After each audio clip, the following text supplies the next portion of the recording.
Toujours dans les robots spécialisés, je vous demande d'accueillir Cédric Bache, qui est le directeur de Vitibot, tracteur spécialisé en viticulture cette fois. On sort de la poule, on revient sur la viticulture. On est plus régional, je crois, là, non? Pas tellement apparemment. Ouais, effectivement, je vais vous parler d'un secteur agricole un petit peu spécial, c'est le monde de la viticulture. Alors déjà, on retrouve les mêmes problématiques, vous allez voir qu'on retrouve les mêmes problématiques que sur tout le secteur agricole, évidemment, mais on a des thématiques un petit peu particulières. Donc moi, effectivement, je suis Cédric Bache, je suis le jeune président de l'entreprise Vitibot que j'ai cofondé avec mon père, qui est viticulteur. Et un petit peu comme l'histoire de Tibot juste avant, ça vient d'une vraie demande et d'un vrai besoin identifié directement par le monde agricole, via mon père.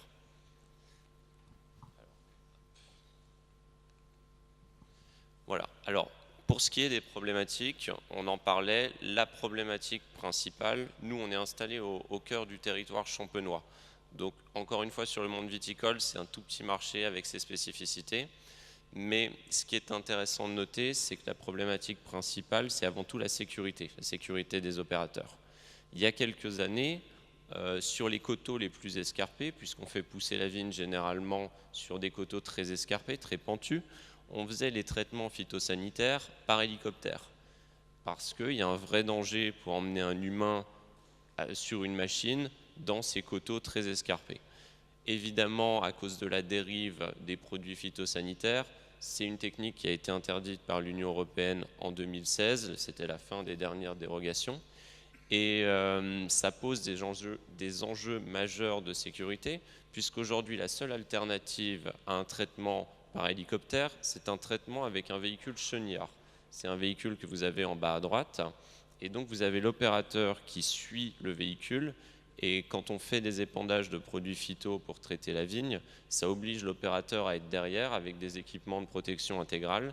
Il ne faut pas oublier qu'on fait les traitements souvent en été, en plein soleil, donc ça pose de gros problèmes, puisqu'en plus ces opérateurs ne sont pas toujours protégés correctement, puisque c'est très encombrant et on meurt de chaud sous ces combinaisons.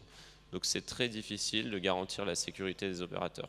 En plus, ils sont exposés aux troubles musculo-squelettiques, ils sont exposés au risque de retournement de la machine. C'est quand même des machines qui pèsent facilement 500 kg. Si elles se retournent sur le viticulteur, c'est très dangereux. On a des cas d'accidents mortels tous les ans en Champagne, rien qu'en Champagne. Et puis même avec des machines plus conventionnelles, on n'exclut jamais le risque d'accident dû à une erreur de pilotage humain. Donc, le deuxième enjeu majeur qu'on trouve dans le monde viticole, là c'est vraiment l'enjeu classique, c'est l'enjeu environnemental. Et notamment, ça c'est la carte de Cache Investigation qui avait été présentée il y a 2 ans et qui avait fait beaucoup de bruit, à tort ou à raison. Mais on y voit notamment le territoire champenois en très mauvais coloris. Et c'est vraiment, il faut savoir sur le territoire champenois, c'est vraiment un électrochoc puisqu'on fait un produit de luxe et on ne peut pas se permettre, quand on fait un produit de luxe, d'être associé aux 2 problématiques que je viens de vous exposer. Maintenant, il y a de nouvelles solutions qui arrivent pour éviter de réduire les usages de produits phytosanitaires. C'est celle dont on entend parler en ce moment, le glyphosate, qui est sous le feu des projecteurs. C'est un herbicide, donc. Ce qu'il faut savoir, c'est que si on veut désherber une vigne, 1 hectare de vigne avec un herbicide, ça va nous prendre en gros 1 heure dans l'année. Tout simplement parce qu'on a des machines, on peut rouler vite, ça se fait très bien. Maintenant, l'alternative, c'est de faire du désherbage mécanique. Ça se fait très bien avec des machines conventionnelles, seulement il y a 3 problèmes à ça. D'abord, il faut passer beaucoup plus souvent dans l'année. Deuxièmement, il faut rouler beaucoup moins vite et il faut on travaille sur beaucoup moins de rangs à la fois, puisqu'il faut beaucoup plus de précision. Tous ces facteurs se multiplient les uns par les autres, si bien qu'on arrive avec un facteur d'augmentation du travail x16, facilement x16. Donc il faut 16 heures de travail dans l'année pour faire du désherbage mécanique, là où il en fallait seulement 1 avant. Donc 16 heures, ça veut dire 16 fois plus de machines, 16 fois plus de personnel, et tous les coûts qui sont associés aux machines, aux problématiques de recrutement.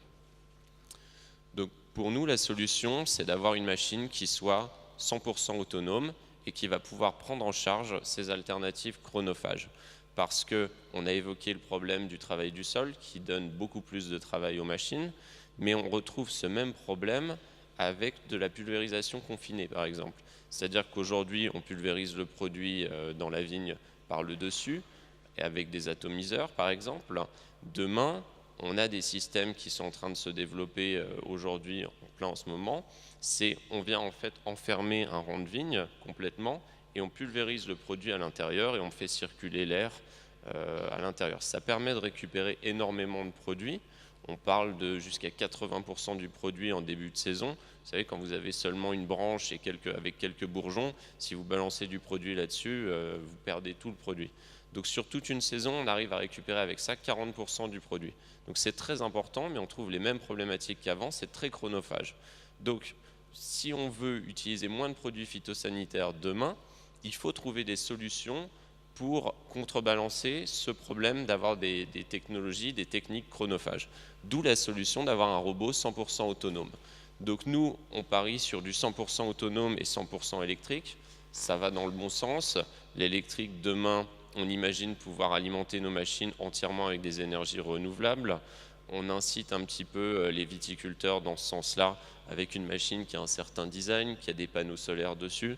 Alors nous, dans notre cas, on est sur une machine qui pèse quand même 2,5 tonnes, avec une forte puissance, puisqu'on doit travailler dans les coteaux. On veut emmener des produits phytosanitaires pour faire des traitements. Donc il y a quand même des contraintes qui sont importantes. Donc on a réussi à faire une machine plus légère que ce qui se faisait avant, mais ça reste assez imposant. Ça reste néanmoins un bon compromis selon nous. Donc ça permet évidemment d'améliorer la sécurité humaine, ça va apporter bien plus de flexibilité, puisque entre deux averses, il faut qu'on puisse, quand on veut faire un traitement, on va pouvoir profiter des créneaux horaires, notamment la nuit, en utilisant des machines autonomes, puisqu'on a des machines très silencieuses. Et on a une précision, une répétabilité qui est bien plus importante. Ça paraît pas, mais c'est très important. En Champagne, ce qu'il faut savoir, c'est que quand on arrache un plant de vigne par erreur en faisant du travail du sol, parce que le viticulteur en fin de journée fait un petit écart après une grosse journée de travail avec son tracteur, il casse ne serait-ce qu'un plant de vigne. Un plant en Champagne, on dit que ça vaut entre 1000 et 3000 euros, parce qu'il y a un petit peu de travail derrière pour le replanter, bien sûr, mais il y a surtout la perte de rendement qui est très importante, parce qu'on est sur des territoires avec une très forte valeur ajoutée sur le raisin. Alors nous, encore une fois, la différence par rapport à ce qui a été fait, ce qui a été vu beaucoup aujourd'hui, c'est qu'on ne part pas sur des technologies de guidage en ARTK. On a une vision qui est un petit peu différente, c'est d'embarquer beaucoup de capteurs sur la machine, de faire de la fusion de données et d'avoir une machine véritablement intelligente qui, comme un humain assis sur sa machine, va percevoir son environnement, l'analyser, le comprendre et pouvoir naviguer dans la vigne de cette manière-là. Donc ce que vous voyez à gauche, vous voyez un véhicule dans une parcelle viticole et vous voyez à droite l'image correspondante qui montre ce que voit la machine dans une parcelle. Et grâce à ça, on arrive à suivre les rangs de vignes et on arrive à faire les demi-tours en fin de rang et à enchaîner des parcelles de cette manière-là. Donc il y a évidemment beaucoup d'intelligence artificielle. Alors si on fait une petite comparaison à l'existant, ce que vous voyez à gauche, c'est un enjambeur conventionnel, donc c'est vraiment la machine typique qu'on trouve aujourd'hui dans le monde champenois, même dans toutes les vignes étroites en général. Et en haut à droite, vous voyez un exemple de comparaison, c'est une comparaison du coût du travail de désherbage mécanique par hectare avec les différentes familles de machines qui existent aujourd'hui. Ce que vous voyez à gauche, c'est l'enjambeur 3 rangs hydraulique. Donc hydraulique, c'est la technique, c'est la technologie d'avancement, la technologie de transmission de puissance. Et ce qu'on remarque en fait, c'est que un enjambeur Vitibot en l'occurrence, un enjambeur électrique autonome, va permettre de diminuer de moitié, à travail égal, surface égale, on va diviser par 2 le coût du travail. Donc c'est très important parce que ça va permettre demain aux viticulteurs de se tourner plus facilement vers ces méthodes qui sont plus écologiques. Donc voilà, aujourd'hui ils n'avaient pas tellement d'outils pour le faire. Demain, si on veut les inciter, il va falloir baisser le coût. Donc baisser le coût, ça passe par plusieurs catégories. L'amortissement, on reste sur des machines conséquentes qui sont en plus autonomes, électriques, donc c'est difficile de le compresser. Néanmoins, on peut compresser toutes les autres variables qui sont le coût en carburant, puisqu'une machine comme celle-ci en thermique hydraulique, ça consomme 10 litres de gasoil par heure, donc c'est faramineux. Si on veut enlever des herbicides en faisant du désherbage mécanique, on se dit plus écologique, mais en fait on fait passer des machines qui consomment 10 litres de gasoil à l'heure. Est-ce que c'est vraiment plus écologique? On peut se poser la question. D'où l'idée de partir sur de l'électrique. Et il y a en plus sur ce genre de machine des problématiques liées à l'entretien. Toutes les 300 heures, il faut faire une vidange complète du circuit hydraulique. Il y en a pour une facture d'environ 1 500 €. Donc c'est très coûteux à faire fonctionner. Et ensuite, on a évidemment l'opérateur qui est plus bloqué sur sa machine à faire des allers-retours et qui peut valoriser son temps ailleurs. Enfin, le dernier point, c'est un point dont on a beaucoup parlé, c'est le tassement du sol. Alors, un enjambeur conventionnel, ça fait entre 5 et 6 tonnes. Nous, on est, je le disais, sur une machine de 2,5 tonnes, donc une petite moitié. Néanmoins, on a un tassement du sol qui est divisé par 4. Vous voyez, robot Vitibot à droite, pour 2 raisons. Je le disais, on est un petit peu plus léger, mais on a surtout réussi à mieux répartir le poids entre les roues avant et les roues arrière du véhicule. Simplement parce que les anciens véhicules thermiques ont tout leur attirail situé à l'arrière, c'est-à-dire le moteur, les réserves d'huile, les réserves de carburant, les grosses roues à l'arrière, si bien que tout le poids était à l'arrière et qu'on tassait énormément le sol. Donc si on veut avoir plus de vie dans le sol demain, il va falloir avoir des machines plus légères. Et vous voyez que même avec des machines de 2,5 tonnes, on arrive à vraiment améliorer les choses. Ah, il manque une slide. Alors, hop. Bon, j'avais une petite vidéo, je ne sais pas si on l'a en régie. On va être un peu court pour la vidéo. Un peu court. Ouais. Bon, alors il n'y aura pas de vidéo, mais en gros, on a déjà un prototype qui fonctionne sur une base de machines existantes qu'on a fait tourner aux 4 coins de la Champagne aujourd'hui, et avec tous les outils conventionnels, travail du sol, pulvérisation, on a fait de l'effeuillage, on a fait plein de choses. Mais voilà, notre vision pour demain, c'est vraiment d'avoir des machines qui travaillent depuis un hangar, qui sont alimentées, rechargées par des panneaux solaires, donc une vision de machines vraiment vertueuse pour une viticulture plus durable. Voilà, je vous remercie.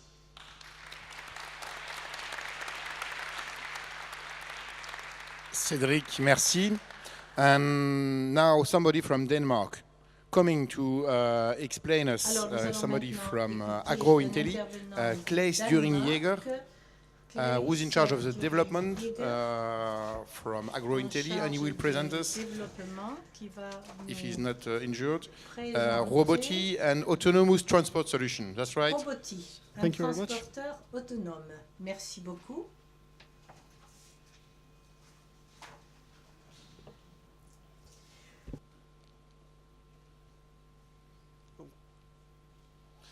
Yes, thank you for the presentation.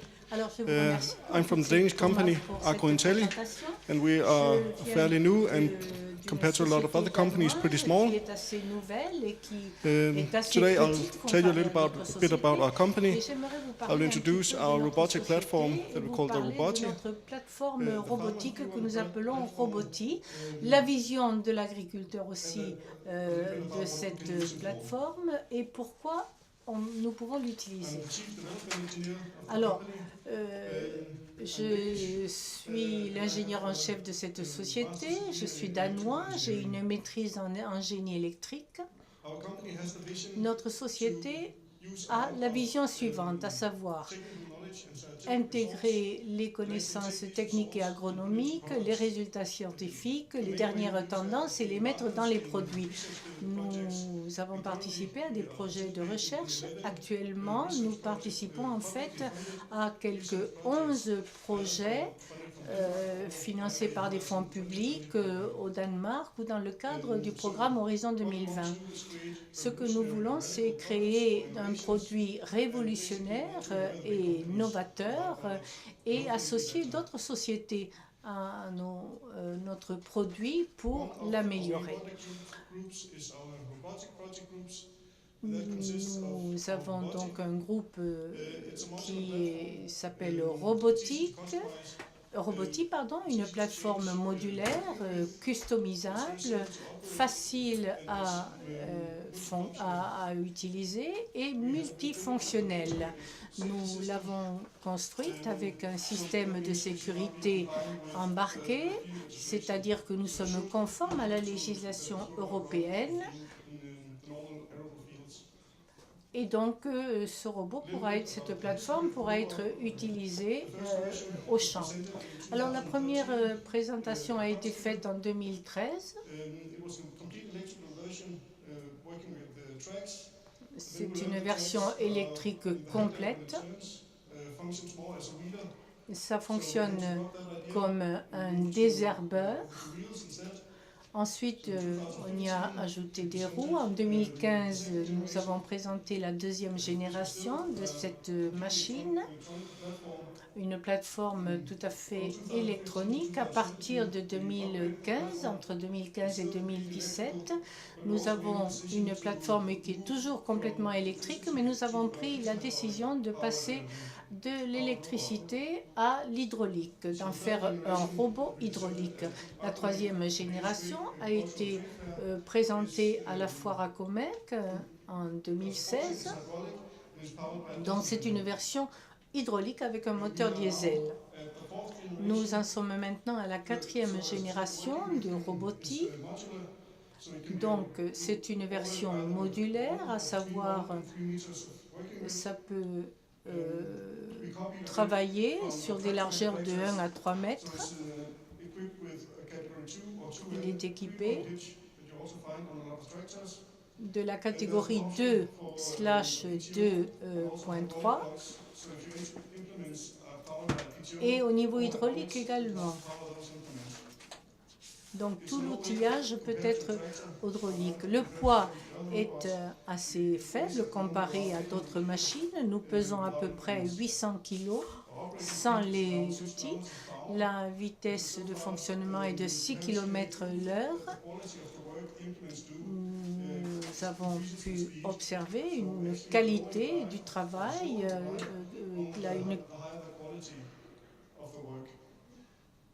une qualité qui est élevée. Donc, de la génération 2, nous sommes passés à la génération 4 avec 4 roues, une propulsion hydraulique, un moteur diesel. Et donc, le prix est en ce moment de 72 000 €. Donc, ce n'est pas bon marché, mais c'est bien meilleur marché qu'un tracteur. Si on veut l'équiper de PTO hydraulique, le prix augmente un petit peu à 90 000 €. Le prototype est en fin de test à l'heure actuelle et en 2018, nous allons sortir le robot en série. Donc nous aurons 8 robots qui seront prêts dès le mois de juin, qui seront testés. Et vers le mois d'octobre, nous aurons terminé 12 robots. Donc l'an prochain, d'ici la fin de l'année, nous aurons une vingtaine de robots en fonctionnement au Danemark. Lorsque nous avons présenté notre robot à Agromec, nous avions un stand donc, et nous avons reçu le prix Agromec pour une innovation, pour être les pionniers dans cette nouvelle innovation. La raison pour laquelle nous avons reçu ce prix est que notre machine avait une propulsion hydraulique, avait un moteur diesel. Aucun autre robot n'avait des qualités semblables. Un produit, une machine des Pays-Bas était semblable, mais n'était pas hydraulique.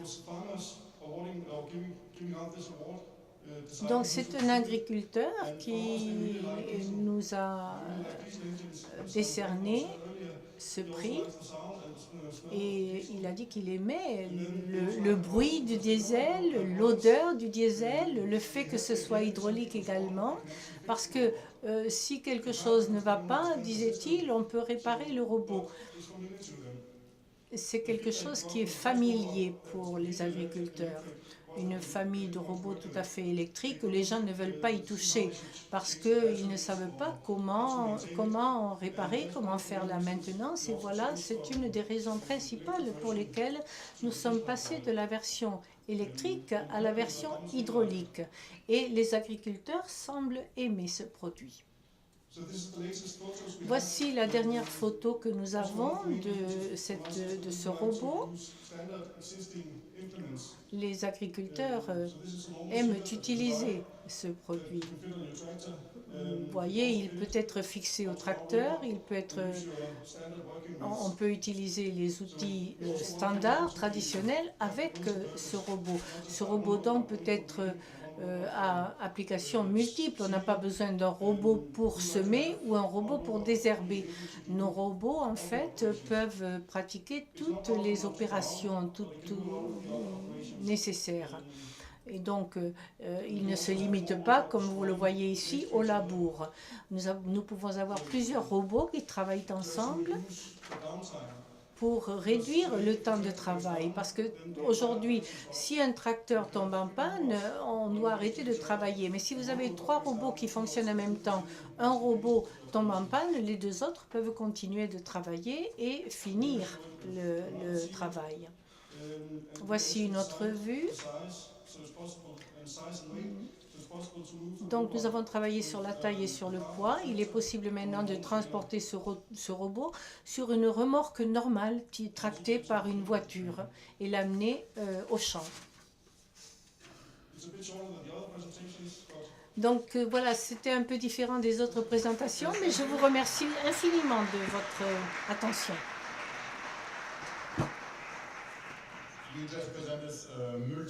Alors, vous venez de nous présenter une plateforme multifonctionnelle